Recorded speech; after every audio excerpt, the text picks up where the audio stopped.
하나님의 말씀 사사기 4장에 있는 말씀을 함께 보도록 하겠습니다. 사사기 4장 17절부터 있는 말씀을 함께 보도록 하겠습니다.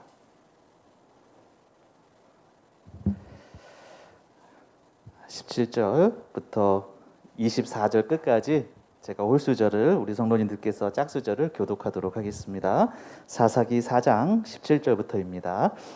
시스라가 걸어서 도망하여 겐 사람 헤벨의 아내 야엘의 장막에 이르렀으니 이는 하솔 왕 야빈과 겐 사람 헤벨의 집 사이에는 화평이 있음이라.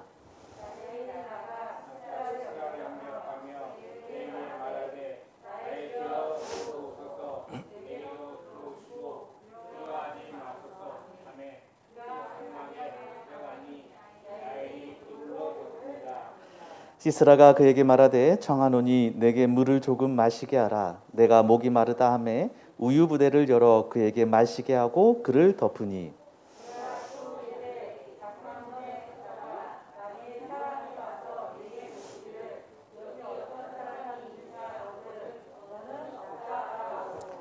그가 깊이 잠드니 헤벨의 아내 야엘이 장막 말뚝을 가지고 손에 방망이를 들고 그에게로 가만히 가서 말뚝을 그 관자놀이에 박음에 말뚝이 꿰뚫고 땅에 박히니 그가 기절하여 죽으니라.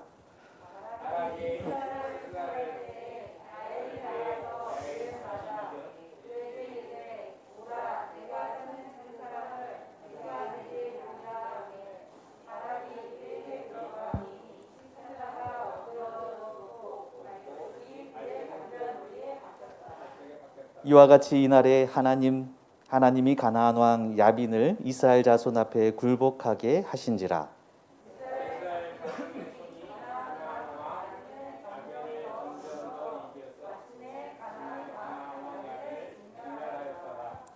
감사합니다. 사랑하는 성도 여러분 안녕하십니까? 이 복된 안식일 주의 전을 찾으신 여러분 진심으로 환영합니다. 오늘 사사기 강의 7번째 시간이고요. 방금 읽은 사사기 4장 17절부터 5장에 있는 말씀까지를 본문으로 해서 하나님의 주권과 인간의 결단이 만나는 자리라는 제목으로 한 시간 은혜 나누도록 하겠습니다. 지난 시간에 이어서 오늘은 드보라 두 번째 이야기라고 보시면 되겠습니다. 사사기 4장과 5장에 걸쳐서 사사 드보라가 사사로 있었을 때에 당하게 되었던 그 경험을 4장과 5장에 걸쳐서 기록하고 있습니다. 4장과 5장은 똑같은 내용을 반복해서 말씀하고 있는데요. 그런데 조금 다른 점이 있다면 4장은 산문체입니다. 이야기식으로 되어 있고 음악적 표현으로 한다면 작사라고 할 수 있습니다. 그리고 5장은 똑같은 내용이지만 그것이 운문체, 시적인 표현이고 음악적으로 표현하면 작곡이라고 할 수 있고 그들이 노래를 지어서 찬양했다라고 하고 있습니다. 그러니까 이것은 하나의 운문체이며 작곡이라고도 할 수 있습니다. 두 이야기는 같은 내용이지만 이러한 문학 작품으로서 형식이 다릅니다. 그리고 똑같은 이야기이지만 서로 강조하는 점이 다릅니다. 그 강조하는 점이 어떻게 다른지 오늘 이제 살피려고 합니다. 먼저 4장의 내용은 1장부터 3장까지 이스라엘이 고통 상황에 있었다. 우리가 지난 시간에 했던 말씀들을 잠깐 지금 복습하고 있습니다. 4절로 16절까지는 드보라와 바락을 통해서 하나님께서 어떻게 구원을 베푸시는지 내용을 다루고 있고요. 오늘 방금 읽은 말씀 17절부터 22절은 야엘이라는 여인이 이 바로 시스라 그 적장을 어떻게 처형하는지 그 내용을 다루고 있습니다. 조금만 복습해 보겠습니다. 3절에 보면 야빈 왕은 철병거 900승이 있어 20년 동안 이스라엘 자손을 심히 학대한 고로 이스라엘 자손이 여호와께 부르짖었더라. 야빈 왕은 철병거가 900대나 있었습니다. 오늘날로 따지면은 탱크 부대라고 할 수 있습니다. 바로 그때에 하나님께서 이스라엘을 위해 준비하신 사사가 있습니다. 그때에 랍비도세 아내 여선지자 드보라가 이스라엘의 사자가 되었는데 그는 에브라임 산지 라마와 베델 사이 드보라의 종려나무 아래 거주하였고 이스라엘 자손은 그에게 나가 재판을 받았더라. 이번에 적군은 정말 대단한 적군입니다. 보통이 아닙니다. 철병거 900승을 갖고 있어요. 한데 그것을 대항할 이스라엘은 누가 사사로 있다고요? 여자. 그 당시 여자는 정말 사람 취급하지 않던 그 시절에 여사사가 세움을 받게 되었습니다. 이것은 하나의 풍자적인 이야기인데요. 그 당시에 이스라엘 백성에게 쓸만한 남자가 없었다라는 것이고 그것은 그들의 영적인 상태를 의미했습니다. 6절부터 보시면 드보라가 보내어 아비노함의 아들 바락을 납달리 게데스에서 불러다가 이스라엘의 군대 장관이라고 할 수 있는 바락을 불렀습니다. 그에게 이르되 이스라엘 하나님 여호와께서 이같이 명하지 아니하셨느냐 이르시기를 너는 납달리 자손과 스불론 자손 1만 명을 거느리고 다볼산으로 가라. 하나님께서 이 드보라를 통해서 명령하셨습니다. 다볼산으로 가라. 얼마를 데리고요? 10,000명을 데리고 가라고 했습니다. 내가 야빈의 군대 장관 시스라와 그 병거들과 그 무리를 기손강으로 이끌어 내게 이르게 하고 그를 내 손에 붙이리라 하셨느니라. 바락이 그에게 이르되 당신이 나와 함께 가면 내가 가려니와 당신이 나와 함께 가지 아니하면 나는 가지 않겠노라. 이 남자로서 할 소리가 아닙니다. 여자 치맛자락 붙잡고 있는 듯한 모습을 보여주고 있는데 이것은 그 당시 이스라엘 사람들의 영적 상황이라고 말씀을 드렸습니다. 그래서 하신 말씀이 가로되 내가 반드시 너와 함께 가리라. 그러나 내가 이제 가는 일로는 영광을 얻지 못하리니 너가 이렇게 믿음 없음을 보였기 때문에 너에게 영광이 돌아가지 않을 것이다. 대신 누구에게요? 이는 여호와께서 시스라를 여인의 손에 파실 것입니다. 시스라는 적장이에요. 적장을 누구에게? 여인에게, 여인의 손에게 파실 것이다 라고 하고 있습니다. 그 여인이 이제 오늘 본문에 나오는 내용이라고 할 수 있습니다. 그래서 드보라가 일어나 바락과 함께 게데스로 갔습니다. 그런데 적군은 철병거, 그러나 우리는 제대로 된 무기가 있었다고요? 없었다고요? 사무엘상 13장에 가보면 이것은 오늘 본문 사사기로부터 약 300년 후에 이스라엘 백성들의 상태를 보여주고 있는 말씀입니다. 그때에 이스라엘 온 땅에 철공이 없었으니 철을 다루는 사람이 이스라엘 백성에게는 없었습니다. 이는 블레셋 사람들이 말하기를 히브리 사람이 칼이나 창을 만들까 두렵다 하였음이라. 온 이스라엘 사람들이 각기 보습이나 삽이나 도끼나 괭이를 벼리려면 블레셋 사람들에게로 내려갔었는데 그러니까 철을 잘 다루는 민족이 바로 옆에 있었어요. 누구냐면 블레셋이었습니다. 그 블레셋은 이스라엘에게 늘 괴롭힘을 주었던 나라이죠. 그들에게는 철을 다룰 수 있는 기술이 있었어요. 그런데 그것을 함부로 줍니까 안 줍니까? 이스라엘 백성에게 철로 다룰 수 있는 기술 주면은 무기 만들어서 부강해질까 봐. 그래서 뭐만 하게요? 여기 보니까 도끼나 삽이나 괭이 이건 뭐 하는 겁니까? 농사 짓는 거예요. 그 농사 짓는 거를 갖다가 수출은 해요. 쉽게 말해서. 그런데 그것이 이제 계속 농사 짓다 보면 무뎌지죠? 그럼 무뎌지면 그때서야 어떻게 한다고요? 블레셋에 가가지고 거기서 또 날카롭게 해가지고 가지고 갔다라는 거예요. 무기가 없었습니다. 그래서 이어지는 말씀에 싸우는 날에 사울과 요나단과 함께한 백성의 손에는 칼이나 창이 없고 오직 누구에게만요? 사울과 그 아들 요나단에게. 왕과 왕자만 칼 들고 있어요. 나머지 사람들은 삽이나 꽃갱이 들고 전쟁하는 수준입니다. 이스라엘 백성들이 그 열강 속에서 버틸 수 있었던 것이 그들의 군사력이 아니다라는 것을 우리에게 분명하게 말해주고 있습니다. 이렇게 이스라엘 백성들에게 있어서는 군사적으로 아무런 능력이 없는 무력한 상황이었습니다. 그런데 전쟁을 어떻게 이길 수 있었습니까? 12절에 아비노함의 아들 바락이 다볼산에 오른 것을 사람들이 시스라에게 알림해 시스라가 모든 병거 곧 철병거 900승과 자기와 함께 있는 온 군사를 이방 하롯에서부터 기손강으로 모은지라. 예, 바락이 이제 산 위에 다볼 산 위에 올라갔다라는 이야기를 듣자 이제 시스라가 철병거를 이끌고 기손강까지 왔다라고 표현합니다. 하지만 시스라가 자의로 온 것처럼 보여지지만 하나님이 먼저 뭐라고 했습니까? 그들을 기손강으로 내가 이끌어서 거기서 너희들을 너희 손에 붙이겠다라고 했다라는 것이죠. 드보라가 바락에게 이르되 일어나라. 이는 여호와께서 시스라를 내 손에 붙이신 날이라.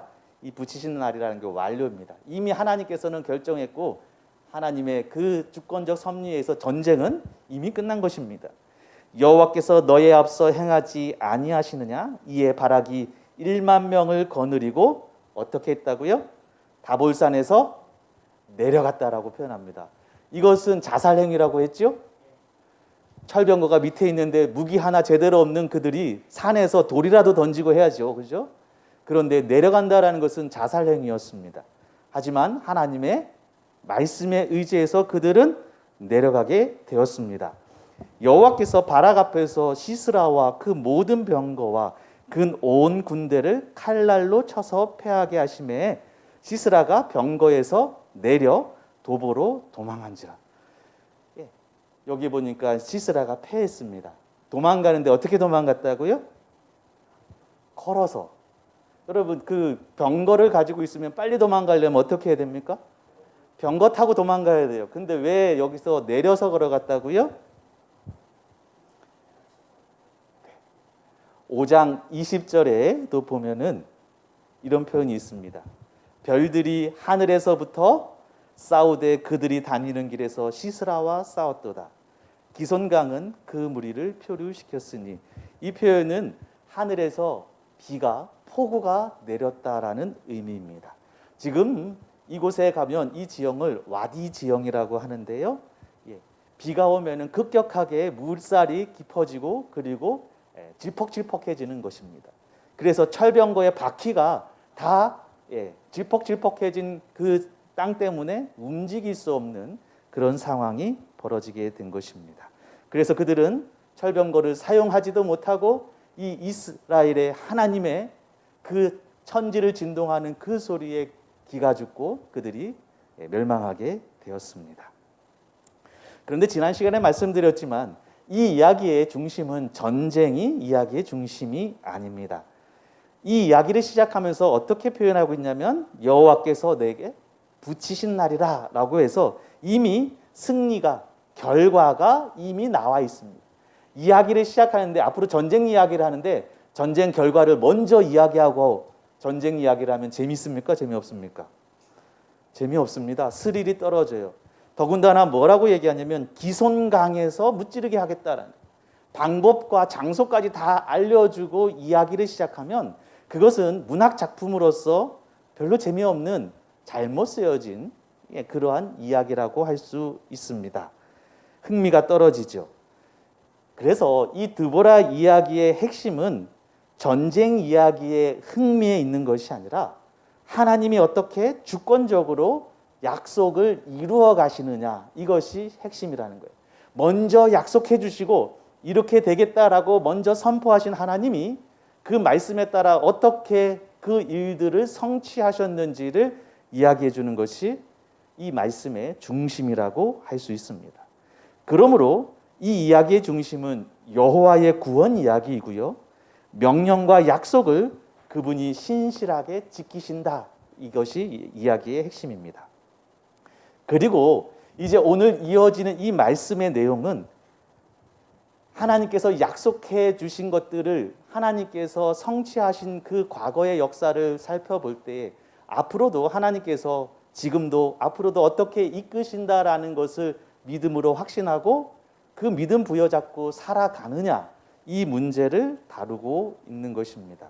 그래서 오늘의 말씀의 제목이 하나님의 주권과 인간의 결단이 만나는 자리라는 것입니다. 하나님께서 우리 삶의 주관자로 오셔서 우리 삶에 함께 하실 때에 어떠한 일들이 일어날 것인지 분명히 약속해 주셨습니다. 이제 우리는 어떠한 결단을 하며 그분의 사업에 동참할 것인가? 이 결단의 자리가 만나져야 하는 것이죠. 오늘 본문으로 갑니다. 바락이 그 병거들과 군대를 추격하여 이방 하롯셋에 이르니 시스라의 온 군대가 다 칼날에 엎드려졌고 남은 자가 없더라. 병거들이 다 망해버렸습니다.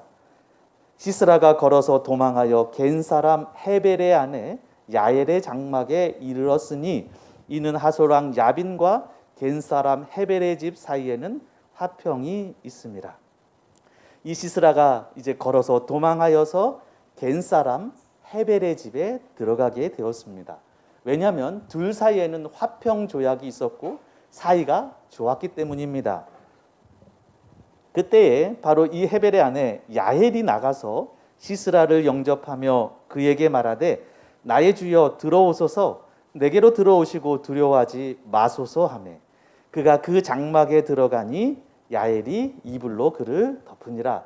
걱정하지 마시고 들어오십시오 하고 안심시키고 피곤하실 텐데 잠시 쉬십시오 하고 이불을 덮어 주었습니다. 시스라가 그에게 말하되 청하노니 내게 물을 조금 마시게 하라. 내가 목이 타니 물 좀 달라라고 합니다.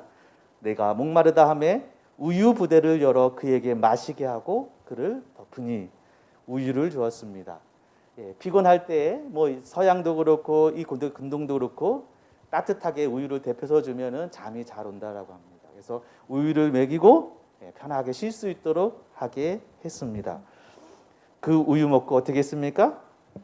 그가 깊이 잠드니 헤벨의 아내 야엘이 장막 말뚝을 가지고 손에 방망이를 들고 그에게로 가만히 가서 말뚝을 그의 관자놀이에 박음에 말뚝이 깨뚫고 땅에 박히니 그가 기절하여 죽으니라. 사실은 이 헤벨 여기는 텐트를 치고 하는 유목민 생활이에요. 그 여성들이 보통 그런 일들을 많이 했는데 그 텐트 치는 그 말뚝 들고 망치를 들고 와가지고 이 시스라의 관자놀이를 박아서 이게 깨뚫고 땅에 박혔다라고 말합니다. 그럼 여자가 절대 연약하지 않습니다. 그죠? 사사기에 보면요. 남자들 머리 조심해야 돼요. 여기 관자놀이 되는데 좀 이따 이제 살펴볼 텐데 9장에 가보면 아비멜렉이 한 여인이 맷돌 윗짝을 갖다가 던져가지고 그거에 머리가 깨져서 죽는 사건이 일어납니다. 그럼 감옥에 수감된 여자들이 있죠. 감옥에 간 여자들은 두 가지 유형입니다. 사기를 쳤거나 그 사기는 주로 꽃뱀이라고 하고 혹은 살인이라고 합니다. 근데 살인은 누굴 많이 죽였을까요? 예? 여자들이 살인 사건으로 올 때 가장 많이 죽인 사람이 남편이랍니다. 그러니까 남자분들 정신 똑바로 차리고 살아야 돼요. 예. 주는 밥 따박따박 받아 먹고 사는 것 굉장히 위험하다고 봅니다. 여자가 절대 여기 보니까 연약하지 않고 오히려 이스라엘 남자들이 하지 못하는 일들을 지금 이 여인이 하고 있습니다. 전쟁에서 가장 큰 공로는 적장을 죽이는 겁니다. 그게 가장 큰 영광입니다. 그래서 100명의 병사를 죽이는 것보다 한 명의 적장을 죽이는 것이 훨씬 더 큰 영광을 받습니다. 바락이 믿음 없음으로 인해서 그 영광이 바락이 취해진 것이 아니라 바락은 열심히 병사들을 죽였겠죠. 하지만 적장을 죽이는 사람은 야엘이었습니다. 그 야엘에게 영광이 돌아갔고 5장의 많은 부분이 이 야엘에 대한 찬송으로 이어지고 있습니다. 찬송의 주인공이 야엘이 되고 있습니다. 이 야엘은 사실은 야엘은 이 헤벨의 아내죠. 헤벨과 이 시스라 야빈 사이에는 평화 협정이 있었다고 했죠. 이 자신의 가문과 이 적군과는 평화 협정이 있었습니다. 하나님을 선택한다라는 것은요. 어떤 의미에 있어서 이전에 세상적 평화를 깨트리는 것을 의미합니다. 그것도 포함한다라는 거예요. 야엘은 굳이 어려운 선택을 하지 않아도 되었습니다. 자신의 남편에게 알려도 되었고요. 혹은 이 겐 족속 장막에는 도움을 청할 많은 사람들이 있었습니다. 하지만 이 야엘은 자신이 당당히 하나님의 역사의 그 무대의 주인공으로 등장하고 있습니다. 오늘 우리도 이 하나님께서 쓰시고자 할 때에 하나님의 역사의 주인공으로 사용되어지게 되기를 간절히 소망합니다. 다시 한번 강조하자면 4장 이야기체의 이 내용의 주 특징은 하나님의 주권적 역사가 강조되어 있다면 5장의 그 운문체는 하나님의 구원 역사에 참여하는 사람들의 행적에 초점을 맞추고 있습니다. 4장은 하나님의 섭리하심 능력이라면 그 이후에 특별히 5장은 그 구원의 역사에 참여하는 사람들에 대해서 강조하고 있습니다. 5장 2절입니다. 5장에도 참 많은 내용을 다룰 내용이 있지만 이 한 가지 주제만 오늘 말씀을 드리려고 합니다. 이스라엘의 영솔자들이 영솔하였고 지도자들이 통치자가 통치하였고 지도하였고 이끌었고라는 말입니다. 백성은 또 어떻게 했다고요? 즐거이 헌신하였으니 여호와를 찬송하라. 지도자가 잘 이끌었고 백성이 즐겨 헌신했습니다. 그 결과라고 이야기하고 있습니다. 그러면서 두 내용을 대조하고 있는데요. 첫 번째는 전쟁에 동참한 지파들을 나열하고 있습니다. 14절, 15절, 18절에 보면 에브라임, 베냐민, 스불론, 이사갈, 납달리 이런 지파들은 이 전쟁에 동참했다라고 표현하고 있습니다. 18절을 좀 찾아보면 스불론은 죽음을 무릅쓰고 목숨을 아끼지 아니한 백성이요 납달리도 들의 높은 곳에서 그러하도다. 또 24절에 보면 겐 사람 헤벨의 아내 야엘은 다른 여인보다 복을 받을 것이니 장막에 있는 여인들보다 더욱 복을 받을 것이다. 그래서 전쟁에 동참한 지파와 특별히 이 야엘은 하나님의 복이 선언되고 있습니다. 그리고 또 대조적으로 하는 것은 바로 그 전쟁에 불참한 지파에 대해서 이야기하고 있습니다. 15절 후반부와 16, 17절에 보면 루벤과 길르앗과 단, 아셀 지파들이 참여하지 않았다고 표현합니다. 특별히 16절에 보면 내가 양의 우리 가운데서 앉아서 목자의 피리 부는 소리를 들으면 어찌미 되느냐. 르우벤 시냇가에서 큰 결심이 있었도다. 르우벤이 뭐 했다고 합니까? 시냇가에서 그 음성, 전쟁에 참여하라는 소리를 들었습니다. 그리고 큰 결심을 했어요. 무슨 결심했을까요? 큰 결심이, 고작 한 결심이 그 전쟁에 참여하지 않겠다라는 것입니다. 재림교회 주석은 이렇게 표현하고 있습니다. 얼마 떨어지지 않은 요단 저편에 살고 있던 르우벤 지파의 여러 부족에게 전투 소집령이 전달되었을 때 어떻게 해야 좋을지 긴급한 논의가 있었을 것이다. 각 부족은 지파가 전투에 나아가야 할지 서로의 의향을 계속 타진했다. 장막 주변에 모여 쓸데없는 말만 늘어놓았다. 그들은 행동을 취할 시간이 지나서도 행동의 필요성과 실현 가능성을 고려하고 있었다. 소집 명령이 내서 다른 지파는 지금 전쟁 치르고 있는데 그 순간까지도 우리가 가야 돼? 가면 이길 수 있을까? 득은 뭐고 실은 뭘까? 그거 이야기하고 있었던 것입니다. 그들은 승전보를 접했을 때에도 무엇을 해야 할지 여전히 망설이고 의논한 것으로 보인다. 승리했다라는 소식을 들었어도 참여하지 않았고 그때까지 회의하고 있었으니 할 말이 있었겠습니까? 기뻐할 수 있나요? 전쟁에 참여하지 않으면 승전 소식에도 기뻐할 수 없습니다.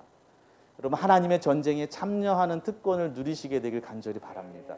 그것이 하나님께서 예수님께서 다시 이 땅에 오시게 될 때에 그분을 기쁨으로 맞이할 수 있는 길이다라고 생각이 듭니다. 자, 참여하지 않은 사람들에 대해서 아주 강력한 메시지가 있습니다. 여호와의 사자의 말씀에 메로스를 저주하라. 너희가 거듭거듭 그 주민들을 저주할 것은 그들이 와서 여호와를 돕지 아니함이니라 하시도다. 메로스인지 메르스인지 메로스를 저주하라, 거듭거듭 저주하라, 이렇게 표현하고 있습니다. 그리고 전쟁에 참여하지 않은 것은 누구를 돕지 않았다고요? 같은 동족인 이스라엘 백성을 돕지 않았다라고 표현하는 것이 아니라 그것은 여호와를 돕지 않은 것으로 표현하고 있습니다. 하나님의 사업은 하나님께서 함께 하시는 것이기 때문에 하나님과 동일시하고 있습니다. 이들이 전쟁에 참여하지 않은 것은 이스라엘 백성을 돕지 아니한 뿐만 아니라 여호와를 돕지 않은 것으로 평가받고 있습니다. 제림께 주석에 또 이렇게 표현되고 있습니다. 이 사람들의 도움을 받았다면 추격하던 이스라엘 사람들은 그 어떤 가나안 사람도 심지어 시스라까지도 전쟁터에서 도망치지 못하게 저지했을 것이다. 그들의 죄는 적극적인 죄가 아니라 무엇의 죄라고요? 태만의 죄이다. 이 사건에서 그들의 죄는 필요할 때에 아무 일도 하지 않았다는 것이었고, 이 때문에 그들에게 하나님의 저주가 임했다. 사사기에 있는 구절 중에서 위기 때에 도와주기를 거절하는 자들을 저주한 본 성경만큼 오늘날 교인들에게 매우 엄중한 경고가 되는 것도 없다. 일꾼이 필요하다는 부르짖음이 있는데도 그리스도인이라고 공언하는 많은 이들이 사단과의 전쟁에 임하는 하나님의 교회에 어떠한 도움도 주기를 거절하면서 느긋하게 이기적인 행로를 걸어가며 만족해한다. 이 불신실한 그리스도인들이 무관심과 비협조적인 태도에서 돌이키지 않는다면 메로스의 저주가 그들 위에도 임하게 된다. 너무나도 좀 우리에게 부담스러운 말씀이긴 합니다. 하지만 이 말씀이 여러분의 마음을 움직이고 거룩한 부담감으로 다가가게 되기를 간절히 소망합니다. 하나님의 사업에 동참하게 될 때에 그 속에서 하나님을 경험하게 될 것입니다. 그리고 우리는 그분께서 승리자로 이 땅에 오실 때에 그 기쁨에 우리도 함께 찬양하며 참여할 수 있다는 것을 기억하셨으면 좋겠습니다. 이 이야기에 있어서 이야기를 이끌어가는 사람은 여인입니다. 또 한 여인이 등장하는데 5장의 시에서 이 시스라, 적장의 어머니의 이야기가 잠깐 남겨져 있습니다. 시스라의 어머니가 이런 표현을 합니다. 28절부터 보시면 시스라의 어머니가 창문을 통하여 바라보며 창살을 통하여 부르짖기를 그의 병거가 어찌하여 더디 오는가. 아들 전쟁에 내보냈죠. 철병거를 이끌고 갔습니다. 근데 왜 아직 안 오는 걸까? 그의 병거들의 걸음이 어찌하여 늦어지는가 하며 그의 지혜로운 시녀들이 대답하였겠고 그도 스스로 대답하기를 왜 더디 오지? 하면서 스스로 이래서 안 올 거야 라고 하는 것이 그들이 어찌 노량물을 얻지 못하였으랴 그것을 나누지 못하였으랴 많은 노량물을 얻었으니 그거 나누니라고 늦나보다 사람마다 한두 처녀를 얻었으리로다. 노량물로 처녀들도 될 것 같다라는 거예요. 시스라는 또 채색 옷을 노략하였으니 그것은 수놓은 채색 옷이로다. 곧 양쪽에 수놓은 채색 옷이로다. 곧 목을 꾸미로다 하였으니 채색 옷 입고 그거 노량물 갖고 올 거야 라고 말하고 있습니다. 그런데 왜 갑자기 이 이야기가 여기에 등장하냐? 오늘 우리에게 주시고자 하는 교훈의 말씀은 이 시스라의 어머니의 입장에서는요, 고통당하는 이스라엘 백성들의 신음소리가 들리지 않습니다.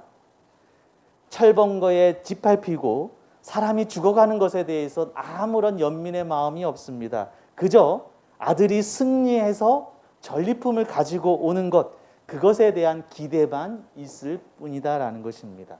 여기서 보니까 사람마다 한두 처녀라고 표현되어 있는데 이거 되게 노골적인 겁니다. 여성의 생식기를 이야기해요. 자궁. 그러니까 여성의 어떠한 전쟁터에 나가면 그 여성들이 참 비참하잖아요. 그렇게 노력해가지고 온다라는 표현이고 그렇습니다. 전쟁에 보면 전쟁으로 이렇게 된 건데 아이가 다리를 잃고 얼마나 다리가 있었으면 해서 이렇게 다리를 그림으로 그렸대요. 참 안타까운 이야기인데 사실 이것만큼 더 전쟁의 피해는 무엇이냐면 여성들이었습니다. 여성들의 인권은 정말 참혹하게 유린되었습니다. 그런데 그 상처와 아픔에 대해서는 전혀 문제되는 게 없어요. 내 아들만 잘 되면 그만이다라는 것입니다. 시스라는요, 사실 이전 전쟁부터 수많은 여인을 잘못된 일들을 하면서 전쟁의 노략물로 삼았습니다. 그렇기 때문에 하나님께서는 여인을 통해서 그 시스라를 심판하고 계십니다. 하나님이 어떠한 심판을 베푸는지 여인을 통해서 한다라는 것은 이것이 하나님의 심판을 확실하게 보여주고 있습니다. 그런데 이제 말씀드리려고 하는 거 이 이야기만 하고 이제 줄이는데요. 이 박노해 시인의 그러니 그대 사라지지 말아라. 그러니 그대 사라지지 말아라라는 중에 이런 시가 있습니다.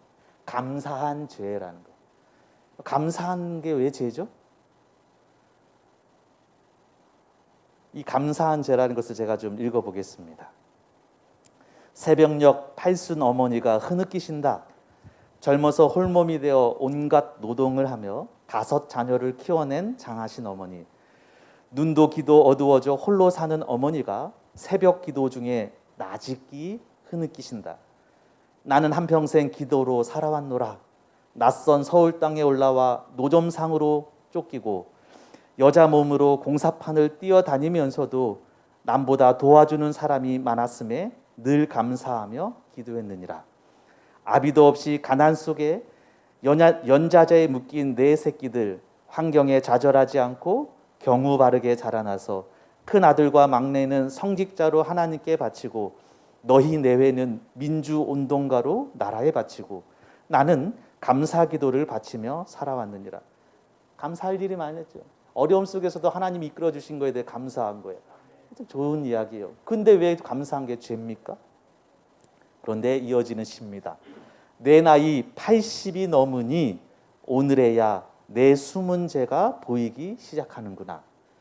거리에서 리아카 노점성을 하다 잡혀온 내 처지를 아는 단속반들이 나를 많이 봐주고 공사판 십장들이 몸 약한 나를 많이 배려해주고 탈출부 일자리도 나는 끊이지 않았느니라. 나는 어리석게도 그것에 감사만 하면서 긴 세월을 다 보내고 말았구나. 다른 사람들이 단속반에 끌려가 벌금을 물고 일거리를 못 얻어 힘없이 돌아설 때도 민주화 운동하던 다른 어머니 아들 딸들은 정권 교체가 돼서도 살아 돌아오지 못했어도 사형을 받고도 몸성이 돌아온 불쌍하고 장한 내 새끼 하면서 나는 바보처럼 감사 기도만 바치며 살아왔구나. 나는 감사한 죄를 짓고 살아왔구나. 새벽녘 팔순 어머니가 흐느끼신다. 묵주를 손에 쥐고 흐느끼신다. 감사한 죄, 감사한 죄. 아, 감사한 죄. 어떻습니까? 감사한 죄. 감사한 건 참 좋은 거예요. 우리 삶을 이끌어 주신 것에 대한 감사. 그런데 우리의 신앙이 나 중심적 신앙에서 벗어나지 못한다면, 다른 사람의 아픔의 처지를 바라보지 못한다면 그것은 하나님이 우리를 불러주신 이유가 아니다라는 생각이 듭니다. 하나님께 많이 감사하십시오. 하지만 우리보다도 연약하고 어려운 사람들을 향해 손을 뻗어줄 수 있는 하나님께서 우리에게 맡겨주신 그 일들에 대해서 뒤로 물러서는 것이 아니라 하나님의 사업에 적극적으로 동참하면서 정말 함께 하나님 앞에 헌신하는 삶을 살게 되길 바랍니다. 신앙생활이 나 혼자 구원받고 나 혼자 복받고 나 혼자 잘된 것에서 감사함으로 그치는 그러한 감사한 죄를 범하지 않게 되기를 간절히 소망합니다. 한 학교 칠판에 제가 발음이 너무 안 좋아서 I'm going to church 해석하면 어떻게 되죠? 네?